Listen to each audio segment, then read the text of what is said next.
Donc, on parle d'un bobsleigh sur lequel il y a une force de 835 newtons pour la poussée.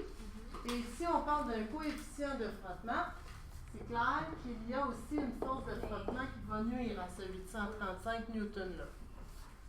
Ça va faire une force résultante, probablement non nulle, parce qu'il faudrait, pour qu'il y ait une accélération de 3,90 mètres par seconde carrée, il faut qu'il y ait une accélération dans le sens de la poussée. Donc, le 835 newtons va gagner sur la force de frottement. La force de frottement, ça se trouve, parce que le coefficient de frottement cinétique, c'est la force de frottement sur la force normale. Oui, mais on n'a pas le poids des joints, non? Fait qu'on ne peut pas trouver la force. OK. Donc, la force normale, c'est la force qui va être opposée au poids. Si je connais le poids, je connais aussi la force normale. La force normale qui est ici va être égale à mg. Donc, le coefficient de frottement cinétique, c'est la force de frottement sur la masse fois 9,8 newtons par kilogramme. Oui? Oui. OK. Donc, j'ai pas la masse, c'est ça qu'on cherche. Le coefficient de frottement, c'est 8 fois 10 à la moins 3. Ça va être la force de frottement sur la masse fois 9,8 newtons par kilogramme. Donc, la force de frottement, ça va être ceci fois ceci. Quelqu'un peut me le calculer? Donc, la force de frottement va être égale à 0,0784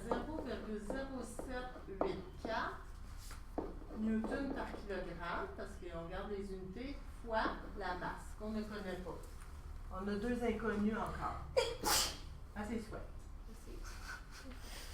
Si j'ai besoin de la force résultante, j'ai besoin du 835 newtons et je dois lui soustraire à ça ma force de frottement.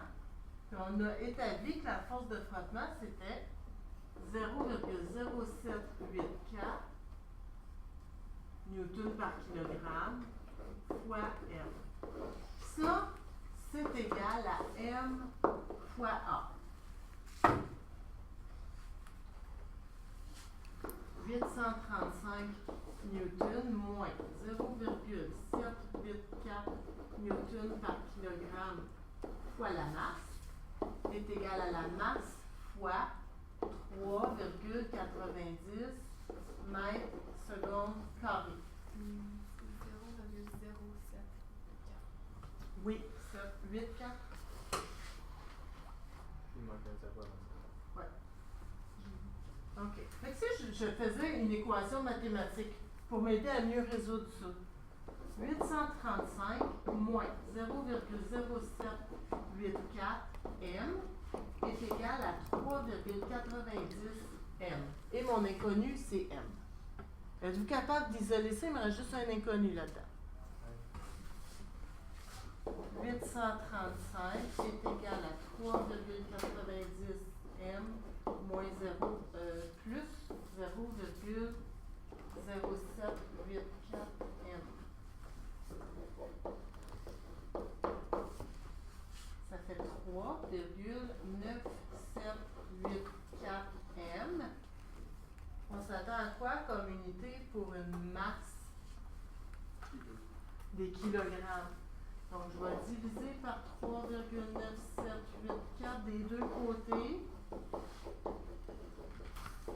Ça va me donner une masse égale à, si on arrondit à l'unité, ça fait 210 kg. Dans ce numéro-là, puisque il y avait beaucoup de lettres, des unités et des inconnus, bien, on s'est permis ici là, d'enlever les unités pour travailler de façon mathématique seulement, mais il faut s'assurer qu'on a les bonnes unités à la fin.